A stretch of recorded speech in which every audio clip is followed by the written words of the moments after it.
How's it going, everybody? Falcon Ash K here. Welcome back to my channel. And if you're new here, I talk about board games, Disney, and geeky stuff. So today's going to be a quick video of an unboxing and organization of a game called Spirit Island by Greater Than Games. Excuse the wrapping.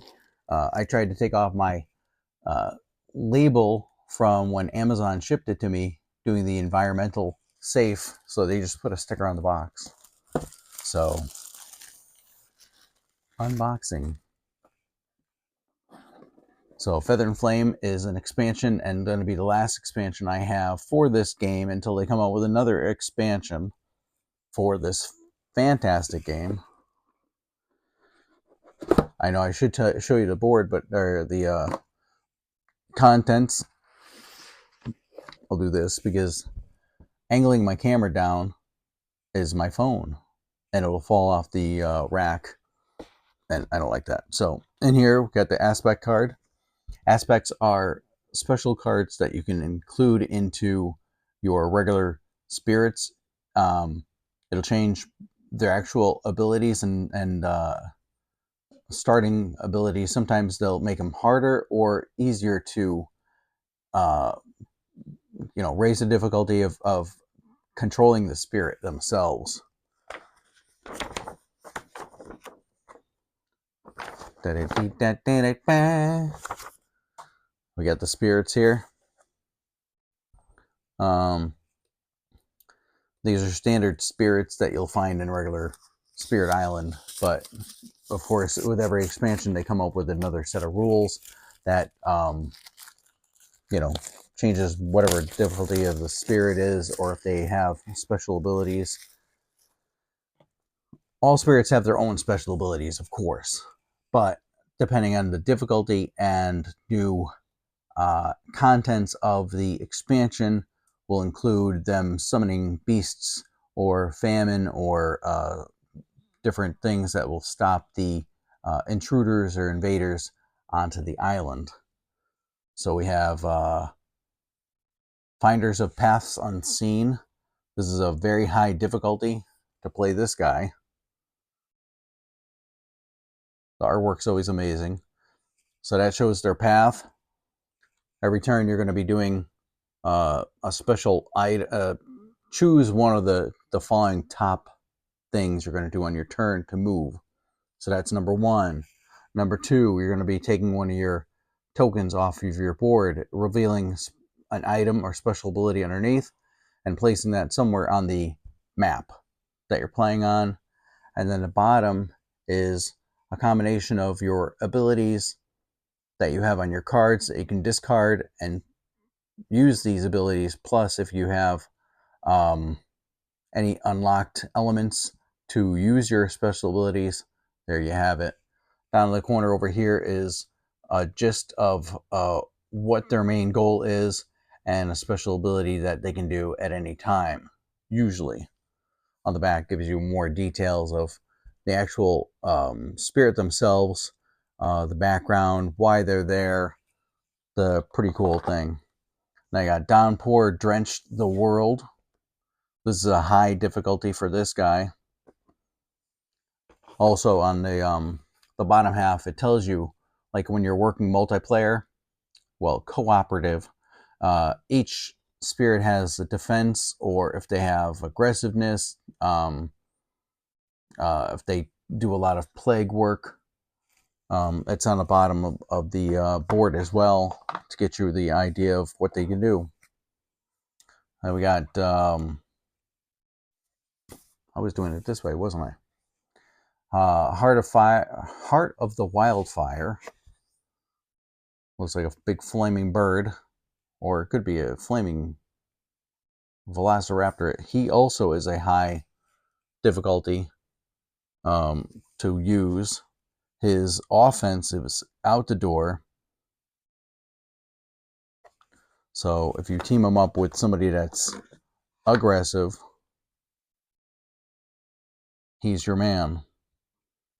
And this guy's got utility, so he's like the, I guess, priest of the party, or cleric.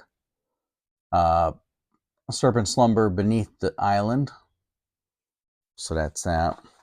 Each spirit has their own 4 or 5, depending on the expansion, starting cards. And that's what these are. Not a lot in this box, but every little thing that you get for Spirit Island increases the replayability or the playability of the game itself. Plastic wraps.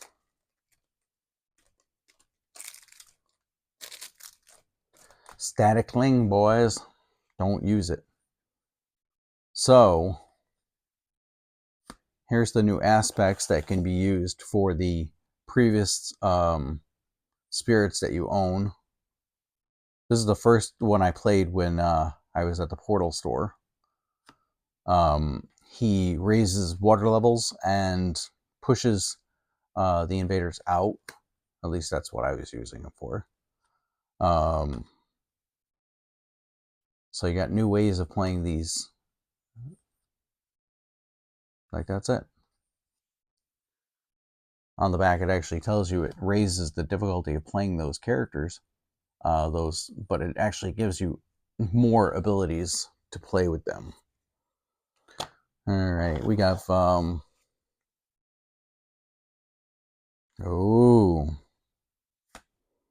new fear cards.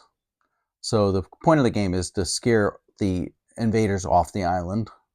When you deplete that deck of fear, that's it. The game's over. You've successfully gotten the invaders off the island. So there's 5 of those. I'm not going to go into detail of each one, but if you want to see a playthrough video, this ain't it. So as I said, each spirit has their own starting cards. So that's 4 for them. 4 for this guy. 4. 4.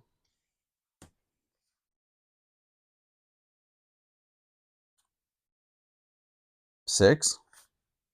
6 for that guy. I'll go over the details on these. Not that I have to. But that's cost value. These are the elements or the things that you need to use your abilities. So usually your starting cards have the essentials to use your starting abilities, which are helpful. That's the point of having cards that assemble or use. These are the new guys that you're going to be going against. So it says, I don't know, who are they? New adversaries. So you have scenario cards. These are reminder cards for the adversary that you're going against, or the invader. So that's cool.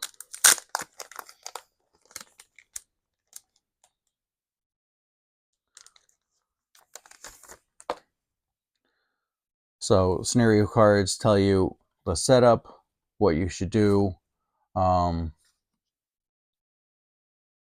setup pretty much of the thing and why they're doing it.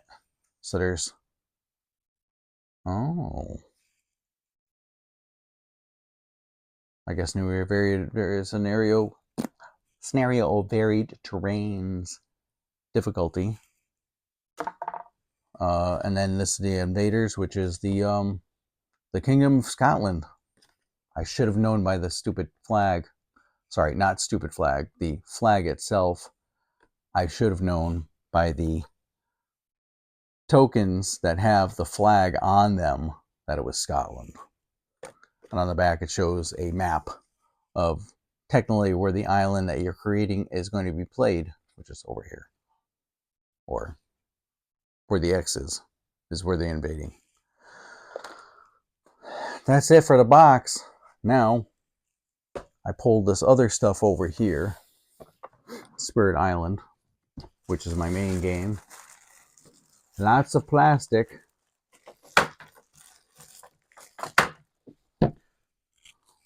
caught up in my glass case. I should have my garbage can over here, shouldn't I? So I keep staring at myself instead of staring where I should be staring. Inside here, I have everything for Spirit Island. What do they call it? Spirit Horizons. Spirit Island Horizons. So it's got the tokens in here. I have the spirits themselves. These are the shiny promo cards that I was talking about, that sometimes it's difficult to see what your abilities are because it's darkened, but at the same time you have that prismatic effect. You don't have to own these because the spirits themselves that come with the game are very legible themselves, just if you want to be all cool. They were on sale, so I purchased them. So I'm going to take my spirits, stack them inside the box. I have no other tokens. Never so shiny, never so bright.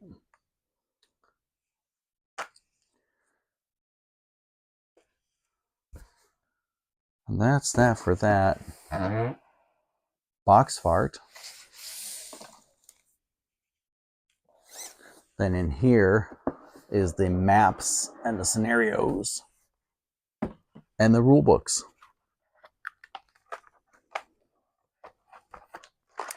So all the rule books are in here.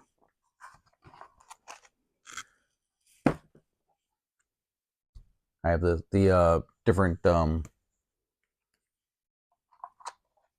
there you go. Just stack it there. At least that's what I do. Then you got the scenario cards. Stack the scenario cards there. Take the rule book for the new rules. I will read them later, I swear. So I have Horizons rule book. Branch and Claw, which is thicker because they introduced beasts and plagues and other things that will enhance the play. Standard Spirit Island rulebook. The newest one I got besides Feather and Flame, Nature Incarnate. Another rule book where it actually tells you to take cards out of the standard deck and discard them and replace them with other cards because they've been having problems with power creep on certain spirits. So this game is always evolving. And of course, Jagged Earth, which also with Branch and Claw are needed for Nature Incarnate, which I didn't know, but I already had them. So bonus. This game comes with a lot of plastic bags. So if you want to organize your stuff that way, you'll see in 5 seconds of how I organize my stuff. I'm putting it on top so I can read it. And that fits in my Spirit Island Nature Incarnate. Incarnate or Incarnate box. Then in my Spirit Island Jagged Earth box. Don't work it. You hear anything? You hear anything? You don't.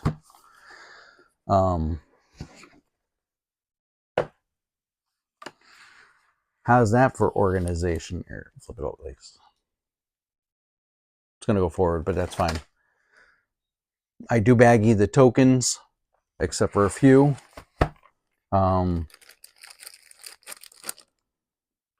On the side here, I have the turn order cards where as you're flipping them, you're going to be showing where the invaders are coming in. Sort of like a unbox everything for you. It's an unboxing, right? So everything that I have is in here. I can flip this again. Not worry about anything falling out.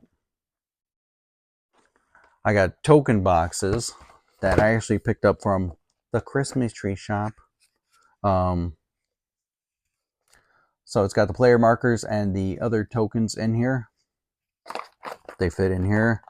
Other things I got from Christmas tree shop. I don't know if these are supposed to be like spice things, but I also have the other tokens in there too. The new cards I have to sleeve because I love sleeving. So the aspect cards are there,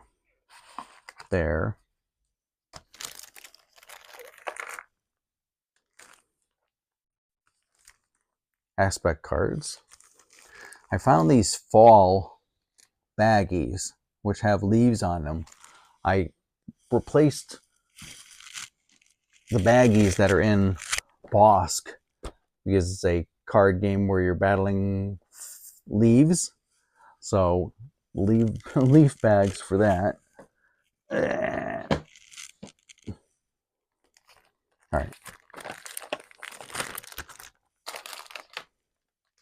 Stacks of sleeves.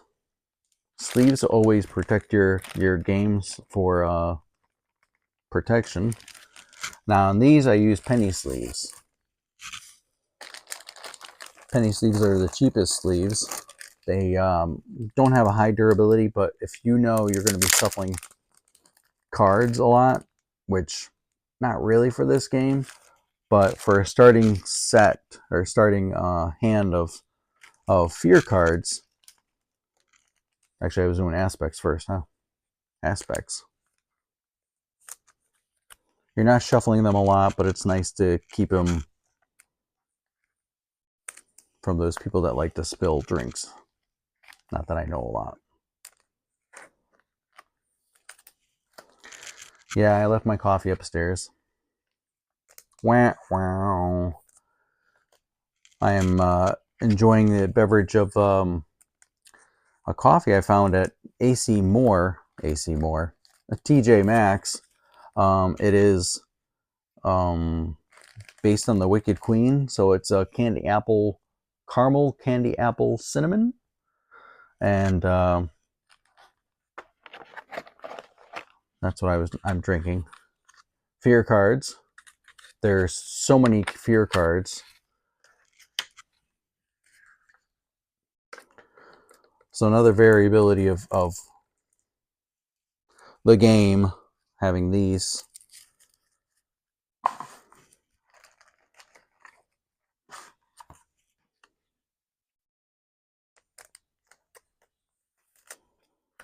Enjoyable content, right? Just showing you how I do it.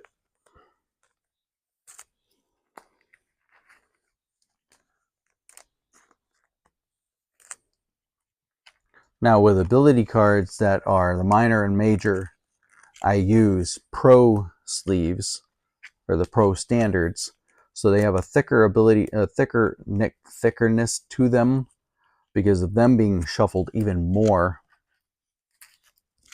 than these cards. It gives them a better shuffleability because during your turn, when you reclaim your cards, then you'll have things. All right, starting cards. Will I be able to fit them all in here? Those two were penny sleeves. Now there's a little dot or an identification for the Ultra Pros standard cards that when I use them on Marvel Legendary, I have them faced out so that way it doesn't disrupt the text. And then these I have them faced in because the text on the bottom really doesn't fill up a lot of the space as Marvel Legendary does. So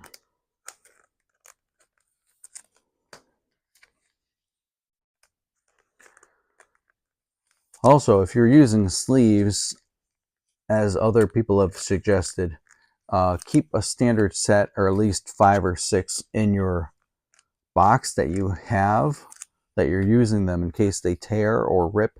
Sometimes they do.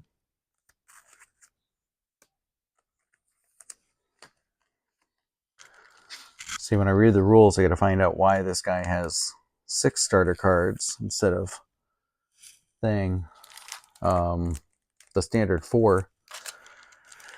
Only because there was another guy that came in Nature Incarnate where he also came with 6 cards.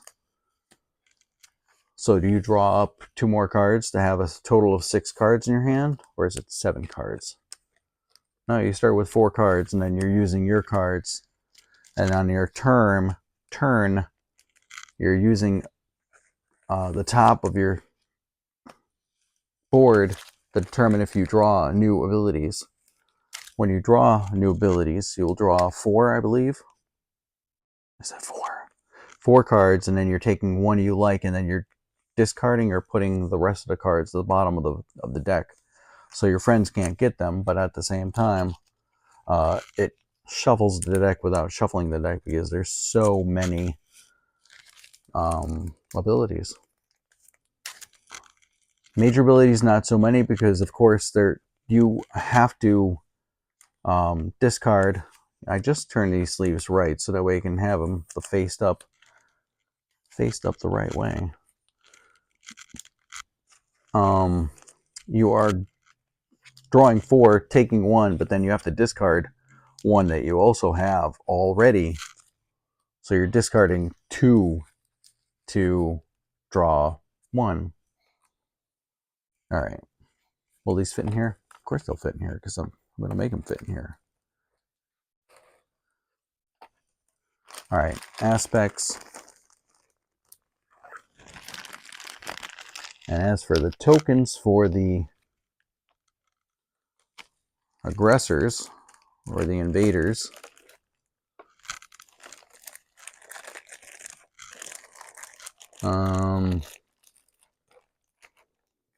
where did I put those?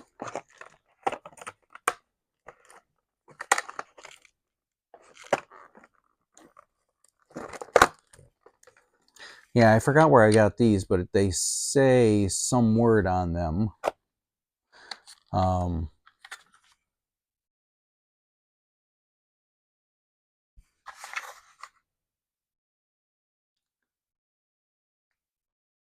Oh, unique tray, UNIQTRAY. So they come with dual or singles, and at the bottom I have it's 3 that are put together, and it's got 2 duals, a single, and you can use these, as tray while you're playing, so that way you can just push the edge of the card and they pop up, so you can draw that way if you wish. All right, those go away. The tokens for invaders.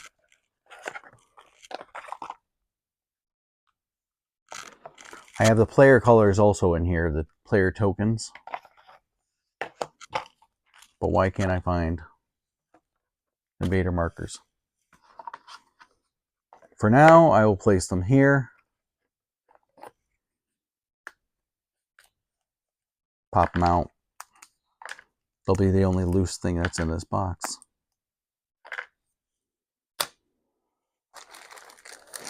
Fear. Anger. Aggression. The dark side of they.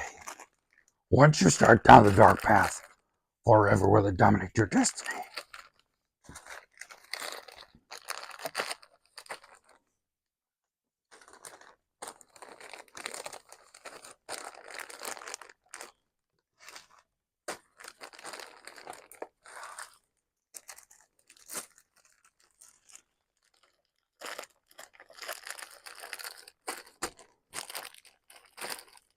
It's flat, I swear.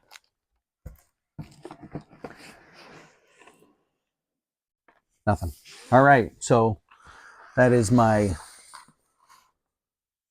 Spirit Island unboxing, organizing. I didn't like that chunky sound, but that's fine. It's just probably cards lying around. If you like this video, share, subscribe, and like. give it a like first, then share it with somebody you like, because that's how people like things. It'll do great for my channel. And subscribe if you want to see more content or my older content dealing with unboxing or magic at your door, which I don't do anymore. Stay tuned. I'm going to have some more content coming up soon. Happy birthday, Ethan, and happy St. Patrick's Day. Now you know what day this came out. Later.